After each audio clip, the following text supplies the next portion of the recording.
The elections in Jammu and Kashmir are over. The turnout was 6% more than during the Lok Sabha elections. To talk about this very consequential return of democracy to the Union Territory of Jammu and Kashmir, I am joined by the BJP's key strategist, Ram Madhav. He was party in charge for the elections in Jammu and Kashmir. Ram Madhav ji, thank you so much and welcome to India today. I also want to tell our viewers that this is a very special interaction because Ram Madhav ji, ever since he went back to the RSS and has now come back to the BJP, has not spoken to the media at all. So this is literally the first time he's speaking since he was in some ways rehabilitated within the Bharatiya Janata Party. So thank you very much for joining us. Appreciate you taking out time.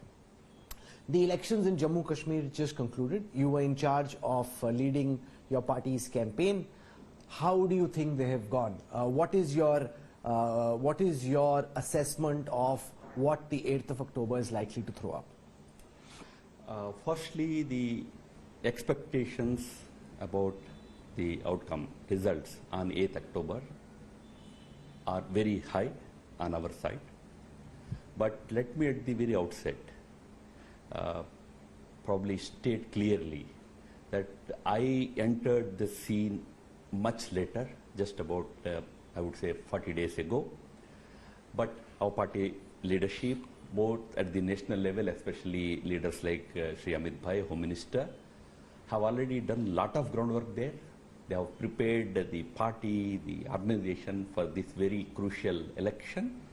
We basically took it forward, and whatever strategies were laid out by them, my job was to make sure they are implemented correctly. Based on the experience of last 40 days and the way the party geared up and rose to the occasion, and most importantly the contribution of Honorable Prime Minister. He spoke at 3 rallies in Jammu, 1 rally in Kashmir. That created the real turnaround for the party, and we are very confident that the BJP will emerge as the single largest party in this election. I spent a few days in the valley during the Lok Sabha elections and now around the assembly elections. The sense seems to be that BJP, even though it's not campaigning directly in the valley, is pulling the strings of the independents and the smaller parties. Characters like Engineer Rashid are being accused of their opponents, by their opponents, of acting at your behest, Ram Madhav ji. That is actually an insult to those people, those leaders. They are all leaders in their own right, whether it is engineer or whether it is many other important players there.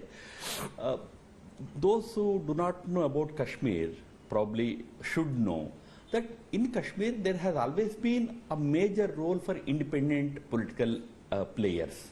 Not today.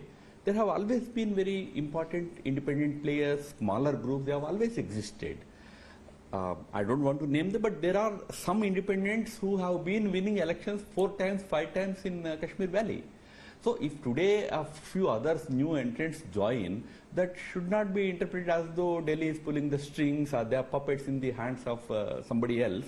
That's not the correct interpretation. It's true that this time the political canvas in Kashmir Valley especially has been much bigger than what it used to be before.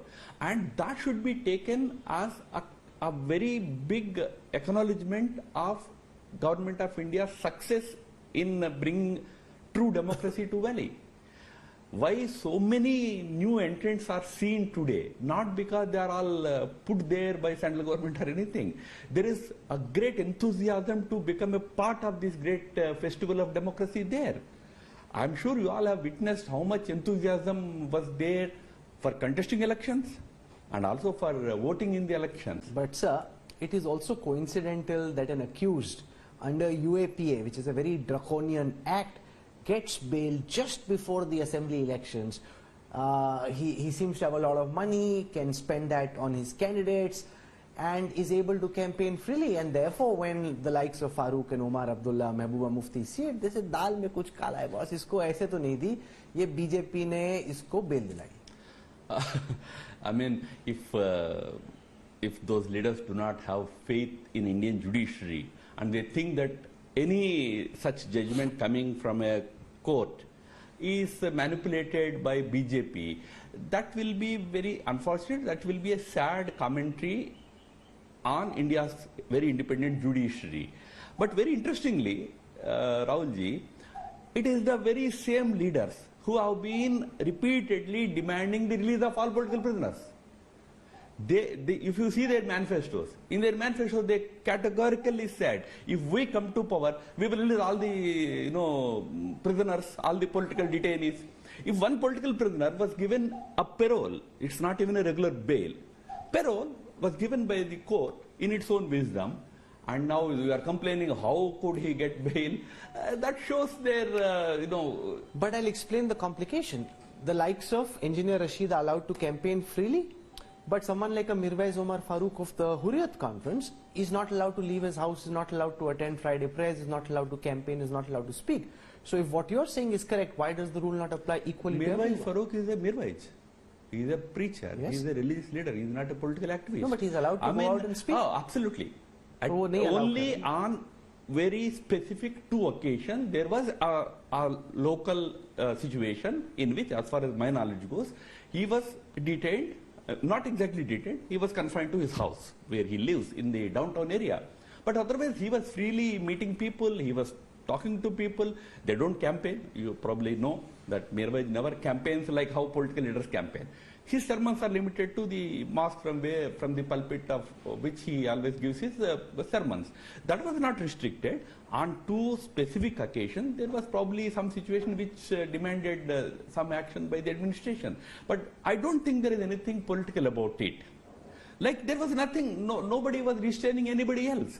There was the daughter of a jailed separatist leader. She freely campaigned. Nobody stopped her. You mentioned about Mr. Engineer Rashid. He freely went about campaigning, spewing venom against us, against Prime Minister Modi, our government. Nobody restrained him. But I must make one correction there. Yes. I have seen the campaign very closely. The amount of money that NC has spent in this election, nobody could match them. They spend more than the BJP. Much more. Valley, we never have anything to do in Valley. But since you mentioned that where is that money for so-and-so person and all, everybody spent some money, but the highest spenders of money in the Valley were the NC people. Now they are complaining about somebody else. It's what you call is pot calling kettle black. So now the BJP fought hard on the seats of the Jammu region, which after deemed limitation have gone up to 43, and then the BJP did not fight in the Valley. Now if Naya Kashmir is what you claim it to be and people are very happy with the development work that you've done, why didn't your party put up candidates in the Valley? No, to correct the information, we had 19 candidates in the Valley from BJP. Valley has 47 seats. In 19 places, we put up our candidates because that's the strength that we have there. And I must tell you, we are expecting first ever win for the party this time in one of these constituencies. The 8th of October may give us a historic, very pleasant result in one of the constituencies in Kashmir Valley also. Not that we are not there.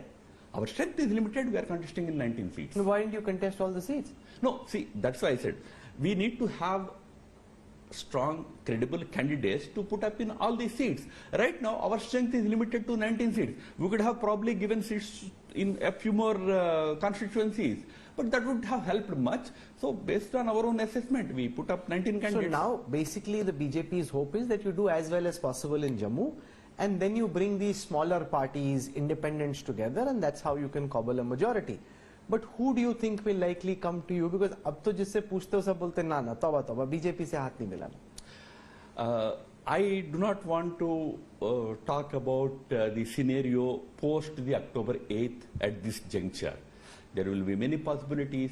We are hoping to get a very good number. We have contested in all the seats in Jammu. Jammu has 43 seats. We have contested in all the seats in Jammu, and we contested in 19 seats in the Valley. Together we were there in more than 60 seats. We are hoping to get a very good mandate in Jammu. That may be as high as one can imagine. And once that number is out, then we will see. And what will happen in Valley is also a big question mark today. What do you think because will happen Valley appears to be very fragmented today. For the reason that you mentioned earlier. Number one, there are these established parties like NC and PDP, and also Congress was backing NC. But then there are a number of other players. There is PC of Sajad Loan, there is Altaf Bukhari's JKAP, there is Engineer Rashid's AIP, then independents, a large number of independents, dissidents from NC, PDP are also in the fray.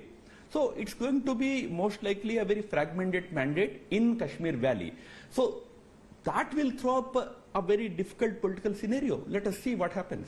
No, but that is where Ram Madhav steps in, because you're used to playing what you described the role of Draupadi, carrying everybody along in difficult circumstances. Is that the reason you were brought back from the RSS to Rahul, the you must remember, assuming we are not there, even NC will face the same situation. Take me, as I said, we will be the largest party. If we step back, which won't happen, I'm just hypothetically speaking, NC will not be able to get numbers. But NC still has to deal PDP? with... No way. They will not be able to reach anywhere near the halfway mark. In the given scenario, 45 is the halfway mark. They will come nowhere near the halfway mark. These three parties together, I'm telling. So is the BJP willing to ally with Engineer Rashid and his independent MLAs? So first of all, let us see if he wins any seats or not. Why should we talk about something? No. Why would we be in favor of somebody who was throughout the 1 month of campaigning talking ill of Prime Minister, talking ill of Government of India, challenging parties to because bring back he was damaging the P70. NC's prospects. फायदा तो आप ही को पहुंचा रहे थे. He was damaging the NC in the valley. Probably, Rahul, you people don't really understand valley politics. The more you emphasize on article like 370, things like that, the more they will benefit parties like NC. That is how the politics works in the valley. That's what I'm saying. We see Delhi, from Delhi we see the politics in Kashmir differently. In fact, I can tell you, the more we attacked NC leadership in Kashmir, the more it helped them in Kashmir. So you are hoping the likes of Sajad Loan and the National Conference will come over, right? That's why I said I don't want to comment on what opportunities will arise after October 8th. Let us wait for the mandate to come.